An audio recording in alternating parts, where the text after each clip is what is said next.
Bismillahirrahmanirrahim. Assalamualaikum warahmatullahi wabarakatuh. Kita bersyukur kepada Allah Subhanahu wa Ta'ala atas nikmat yang diberikan kepada kita selama hidup di dunia ini, dan juga nikmat iman dan Islam. Salam dan salawat kita sampaikan kepada Nabi besar junjungan kita Muhammad sallallahu alaihi wasallam, Nabi terakhir sampai akhir zaman. Sahabat yang budiman, kali ini kita akan membicarakan beriman kepada kitab Allah Subhanahu wa Ta'ala. Sekarang kita membahas beriman bahwasanya kitab-kitab ini benar-benar turun dari Allah. Di antara cara beriman dengan kitab-kitab Allah adalah beriman bahwa kitab-kitab tersebut benar-benar turun dari Allah, merupakan kalamullah dari Allah, bermulai dan bahwasanya Allah telah berbicara secara hakikat dengan huruf dan maknanya, berbicara sesuai dengan yang Dia kehendaki, dengan cara yang Allah kehendaki, yang sesuai dengan keagungan Allah Azza wa Jalla. Allah Subhanahu wa Ta'ala berfirman, Dia telah menurunkan atasmu Alkitab, yaitu Al-Quran, dengan hak membenarkan kitab-kitab sebelumnya, dan Dialah yang telah menurunkan Taurat dan Injil. Quran Surat Ali Imran ayat 3. Dan Allah Subhanahu wa Ta'ala berfirman, katakanlah kami beriman kepada Allah dan apa yang diturunkan kepada kami, dan apa yang diturunkan kepada Ibrahim, Ismail, Ishak, Yakub, dan juga Asbab, dan apa yang diberikan kepada Musa, Isa, dan para nabi dari Rabb mereka. Quran Surat Ali Imran ayat 84. Tidak boleh seseorang mengatakan bahwa Taurat yang asli adalah ucapan Musa, atau Injil yang asli adalah ucapan Isa, atau mengatakan bahwa Al-Quran adalah ucapan Muhammad. Orang yang mengatakan bahwa kitab-kitab tersebut adalah ucapan manusia, maka dia telah kufur dengan ayat-ayat Allah. Allah Subhanahu wa Ta'ala berfirman, sesungguhnya orang-orang yang kufur dengan ayat-ayat Allah, mereka akan mendapatkan azab yang pedih, dan Allah adalah zat yang perkasa dan memiliki siksaan. Quran Surat Ali Imran ayat 4. Allah Subhanahu wa Ta'ala menceritakan ucapan sebagian orang kafir yang mengatakan, tidaklah Al-Quran ini kecuali ucapan manusia. Quran Surat Al-Mudatsir ayat 25. Para rasul dan malaikat hanyalah sebagai perantara dalam menyampaikan kalamullah. Allah Subhanahu wa Ta'ala berfirman, sesungguhnya Dia atau Al-Quran diturunkan dari Rabbul Alamin. Turun dengannya Ar-Ruhul Amin, Jibril, atas hatimu ya Nabi Muhammad, supaya engkau menjadi pemberi peringatan. Turun kitab tersebut dengan bahasa Arab yang jelas. Quran Surat Asy-Syu'ara ayat 192 sampai 195. Adapun firman Allah yang Allah sebutkan di dalam surah Al-Haqqah ayat 40 dan surat At-Takwir ayat 19 yang artinya, sesungguhnya Dia yaitu Al-Quran adalah ucapan Rasul yang mulia. Maka maksudnya adalah penyandaran ucapan kepada yang menyampaikan. Di dalam Al-Haqqah yang dimaksud utusan adalah Muhammad sallallahu alaihi wasallam. Dan di dalam surah At-Takwir yang dimaksud dengan utusan adalah malaikat Jibril. Selanjutnya, beriman dengan nama-nama kitab Allah yang kita ketahui namanya. Di antara cara beriman dengan kitab-kitab Allah adalah beriman dengan nama-nama kitab Allah yang telah Allah dan Rasul-Nya beritahukan namanya kepada kita dan yang kita ketahui namanya.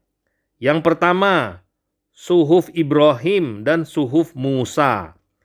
Suhuf Ibrahim diturunkan kepada Nabi Ibrahim dan Suhuf Musa diturunkan kepada Nabi Musa alaihissalam.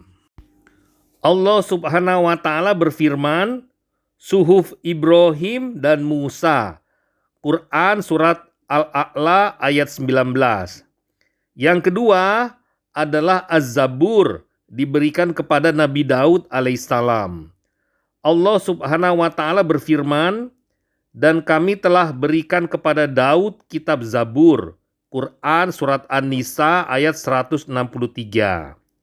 Yang ketiga adalah At-Taurat yang diturunkan kepada Nabi Musa alaihissalam. Yang keempat adalah Injil yang diturunkan kepada Nabi Isa alaihissalam. Allah Subhanahu wa taala berfirman, Dialah yang telah menurunkan kepadamu Alkitab, yaitu Al-Quran, dengan hak membenarkan yang datang sebelumnya. Dan dialah yang telah menurunkan At-Taurat dan Injil. Quran surat Ali Imran ayat 3. Yang kelima adalah Al-Quran, diturunkan kepada Nabi Muhammad sallallahu alaihi wasallam. Allah Subhanahu wa taala berfirman, bulan Ramadan yang diturunkan di dalamnya Al-Quran. Quran surat Al-Baqarah ayat 185. Kita harus beriman dengan nama-nama kitab tersebut dan nabi yang diturunkan kepadanya. Adapun yang tidak kita ketahui namanya, maka kita beriman secara global. Maksudnya, kita beriman bahwa setiap rasul memiliki kitab, namun tidak semua kita ketahui namanya. Sebagaimana firman Allah Subhanahu wa taala, sungguh kami telah mengutus rasul-rasul kami dengan keterangan-keterangan yang nyata, dan kami turunkan bersama mereka kitab-kitab dan timbangan, supaya manusia berlaku adil. Quran surat Al-Hadid ayat 25. Suhuf Ibrahim. Suhuf adalah jamak dari syahifah, artinya adalah sesuatu yang digunakan untuk menulis di dalamnya. Suhuf Ibrahim adalah kitab yang diturunkan kepada Nabi Ibrahim alaihissalam. Allah Subhanahu wa taala berfirman, yaitu suhufnya Ibrahim dan Musa. Quran surat Al-A'la ayat 19. Allah Subhanahu wa taala juga berfirman, apakah dia belum dikabarkan dengan apa yang ada di dalam suhuf Musa dan juga Ibrahim yang telah menyempurnakan? Quran surah An-Najm ayat 36 sampai 37. Allah Subhanahu wa taala telah mengisyaratkan suhuf Ibrahim ini di dalam firman-Nya. Katakanlah oleh kalian, kami beriman dengan Allah dan apa yang diturunkan kepada kami dan apa yang diturunkan kepada Ibrahim. Quran surat Al-Baqarah ayat 136. Suhuf Ibrahim diturunkan di malam pertama di bulan Ramadan. Rasulullah Shallallahu alaihi wasallam bersabda, telah diturunkan suhuf Ibrahim alaihissalam pada malam yang pertama di bulan Ramadan.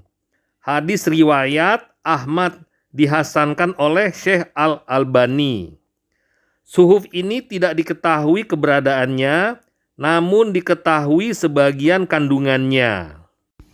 Allah Subhanahu wa taala berfirman, apakah belum dikabarkan kepadanya tentang apa yang ada di dalam suhuf Musa dan Ibrahim yang telah menyempurnakan, yaitu bahwasanya sebuah jiwa tidak menanggung dosa jiwa yang lain, dan bahwasanya seorang manusia tidak memiliki kecuali apa yang dia usahakan, dan bahwasanya usaha dia akan diperlihatkan kepadanya, kemudian dibalas dengan balasan yang paling sempurna.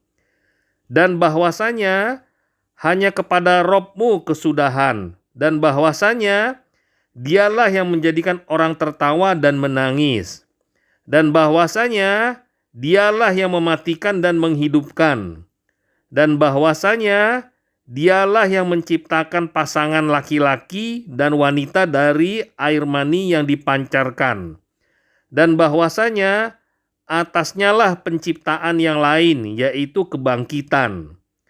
Bahwasanya dia yang memberikan kecukupan dan menjadikan ridho, dan bahwasanya dia adalah Rob bagi Asy'ra, yaitu nama sebuah bintang yang disembah, dan bahwasanya dialah yang menghancurkan kaum Ad yang pertama, demikian pula Samud, maka dia tidak menyisakan, dan juga kaum Nuh sebelumnya.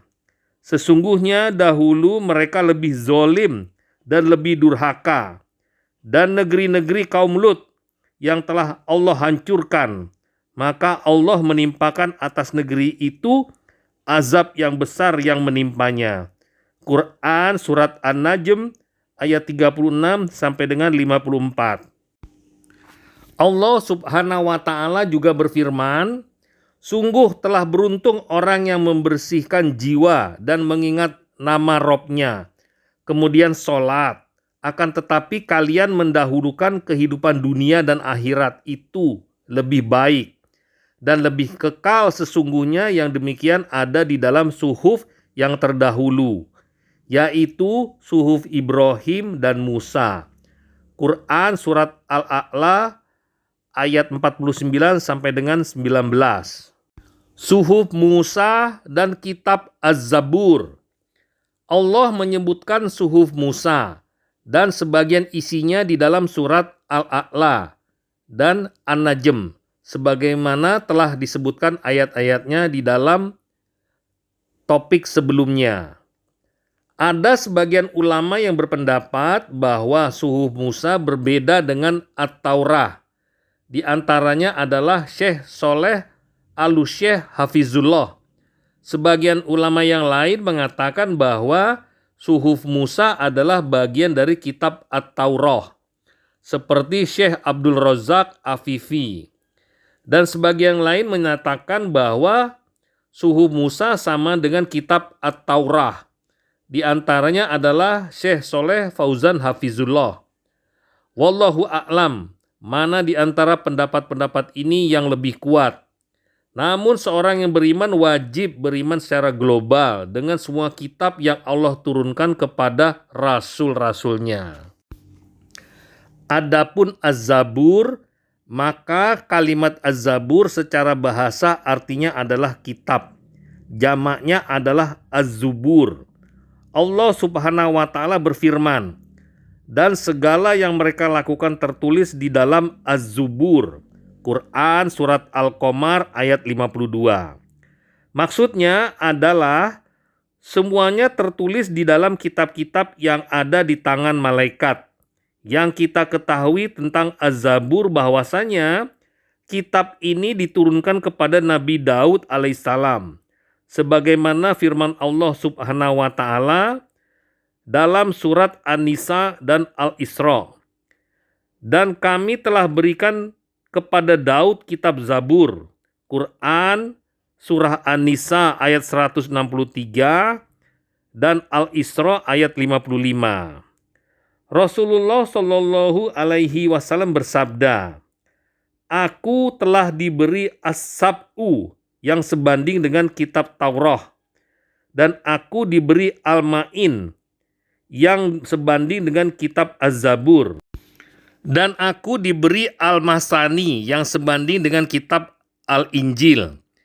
Dan aku dikaruniai kelebihan dengan Al-Mufassal, hadis riwayat Ahmad dan dihasankan Syekh Al-Albani. Yang dimaksud dengan Al-Sab'u, Al-Main, Al-Masani, dan Al-Mufassal adalah nama kumpulan surat yang ada di dalam Al-Quran. Az-Zabur diturunkan di bulan Ramadan. Rasulullah Shallallahu alaihi wasallam bersabda, Dan diturunkan Az-Zabur setelah berlalu 18 hari di bulan Ramadan. Hadis riwayat At-Tabrani di dalam Al-Mu'jamul Kabir dan dihasankan oleh Syekh Al-Albani. Sampai di sini dulu sahabat, kita akan lanjutkan ke topik lainnya.